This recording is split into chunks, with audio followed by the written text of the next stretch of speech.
Hello, Googlization Nation, and welcome to Candidate Experience Confidential, Insights on Recruiting and Hiring, a GGG Unleashed podcast with thought leader Kevin Grossman. I'm Ira Wolf. And I'm Jason Cochran. In each of Kevin's episodes, you'll get the latest research, trends, and tips on the candidate experience to improve your recruiting and hiring practices for the future of work. Let's begin. Hi, everybody. Kevin Grossman, president of Talent Board and the Candidate Experience Awards. I want to talk about referrals in this episode. Not customer referrals, although it does relate to what I talk about all the time, which is recruiting, hiring, and the candidate experience. I am specifically talking about employee referrals or candidate referrals, which I'll get into more in this segment. But referrals, companies definitely depend on them for their hiring. And you may work for an organization that measures the percentage of hires that come from your referrals. And that can range anywhere from, on average, 20% to 40% is kind of the range that we've heard in the industry for a long time of hires come from referrals.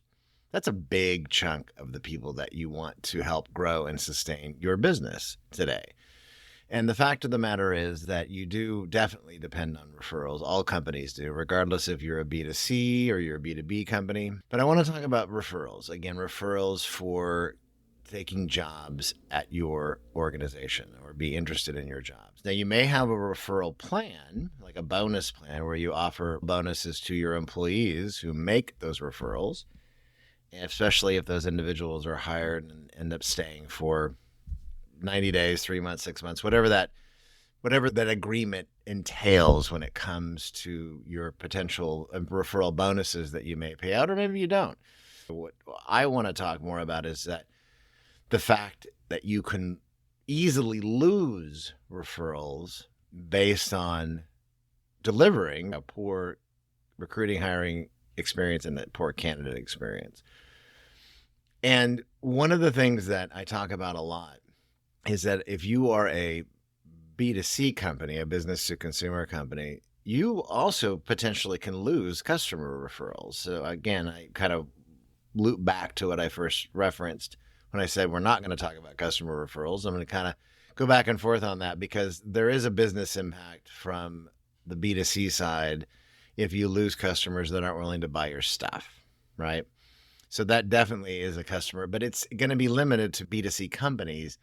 For B2B companies, that's not the same thing. One example that I always like to use all the time is that if I'm an engineer and I am interested in working at Lockheed Martin, for example, and I pick them because for many years they actually had above average candidate experience ratings in our research program that we run every year at Talent Board, and they won what we call our Candy Awards for many years. That's why I'm going to pick on them in this example. If I'm an engineer and I applied at Lockheed Martin and I had a really horrible recruiting experience, I'm not going to not buy military equipment because I didn't get hired. But I am going to go over here and tell my 3 engineering friends, don't ever apply at Lockheed Martin. It's horrible. And maybe 1 or 2 out of those 3 decide, I'm going to take your word for it. I'm not going to apply. So there's this ripple effect, right, of individuals who have a poor recruiting experience, poor hiring experience, a poor candidate experience are going to choose not to refer others to the organization. And you see that obviously in Glassdoor reviews, Indeed reviews, which are technically one and the same these days. And you see them in our research that we run, our core benchmark research with candidates that have a high level of resentment because it was a really poor experience. But you have so much to benefit from. I mean, think about this for a minute. Think about the money that you spend at your organization on job postings. Just the money that you spend on job advertising, job postings, employer branding initiatives. Maybe you're working at a company who's in the process of developing a new employee value proposition, EVP, as we call it in the space. And it will help in turn market your company, your jobs, your brand. Some companies can spend millions of dollars on job advertising every year. And even as much money on, again, employer branding initiatives. That's a lot of money to promote your company, your jobs, and your brand. And yet, if the candidate experience is poor overall, from before I even apply to all the way to those who maybe get offers and then decide to decline because they're just like, I don't want to work here. There's no way. And of course, many companies, and maybe some of you that are listening to this episode have experienced that, where you're losing folks at the point of offer. They're declining, or they're just not showing up on day one. And we did talk about that in another episode too, about pre-boarding and onboarding.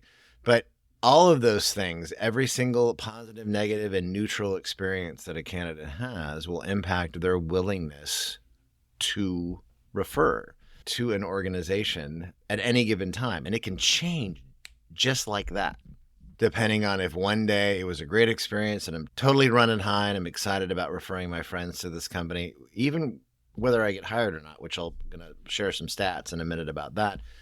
Or if I have a really poor experience and I say, you know what, I'm not going to do that. So here's the interesting thing. We always think about referrals that come from current employees, right?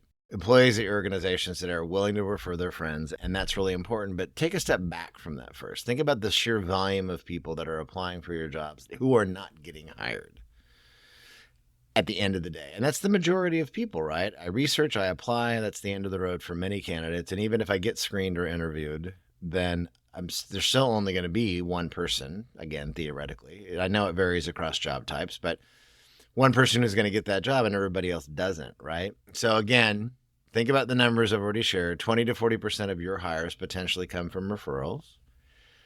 In our research every year, nearly 60% of all the candidates never made it past the application stage, meaning they applied and that was the end of the road. And either they never heard back, or they got a rejection note from that company, or some version of some auto-responding message, whatever that is.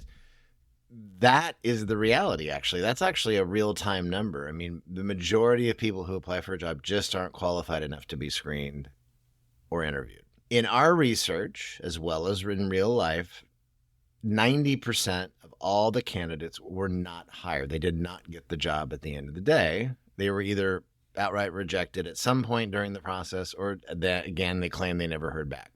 And yet, in our research, 30% of all the candidates, again, keep in mind, most did not get hired, still told us that they were extremely likely to refer others. That's a third of the candidates in our data and our research who claim that.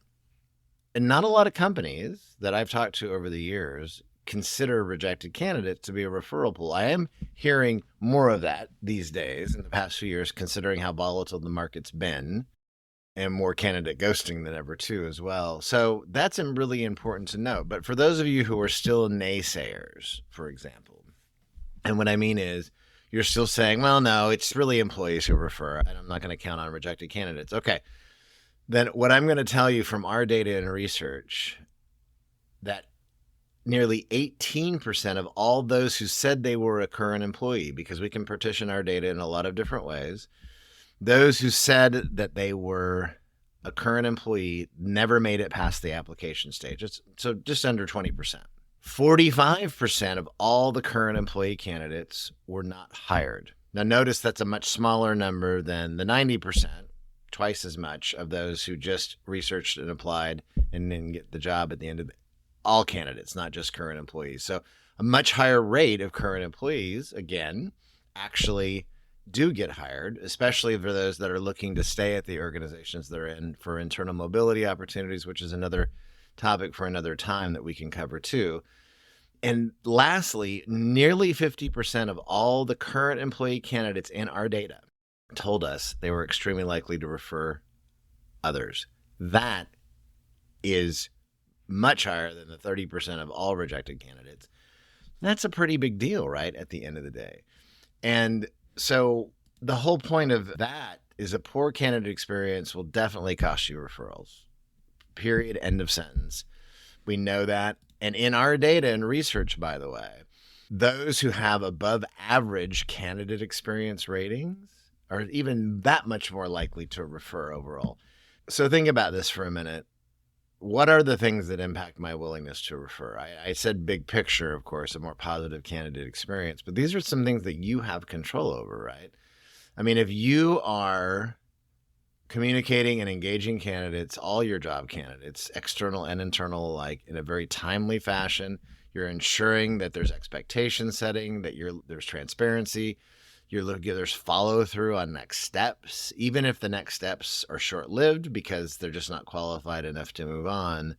If you are doing all of those things, they are definitely more likely to refer. Now, what's interesting is overall in our data, only 22% of all the candidates in North America this last year, they cited referrals as a valuable research channel, which is actually down from the year before.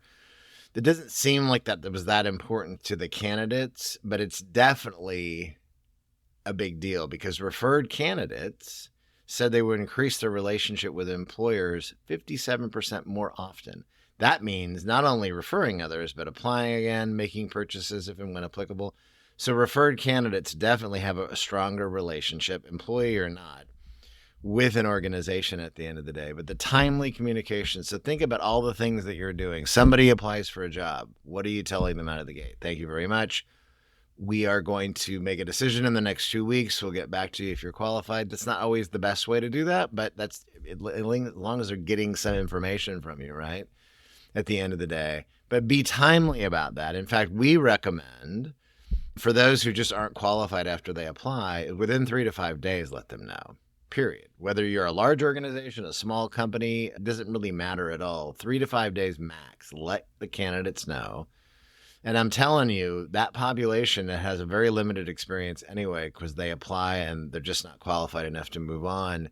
If you were timely in that fashion, even those candidates are willing to say, and employees, candidates as well, are willing to say that they're likely to refer again. It's really a big deal at the end of the day when they feel that even at the point of application, they're being communicated with.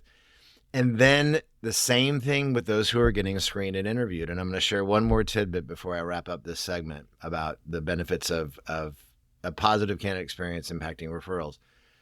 When you are to your finalists for any given job that you're hiring for, and you are giving them feedback, that goes a long way. And what I'm talking about is specific qualification feedback as to why you're not going to pursue them any further.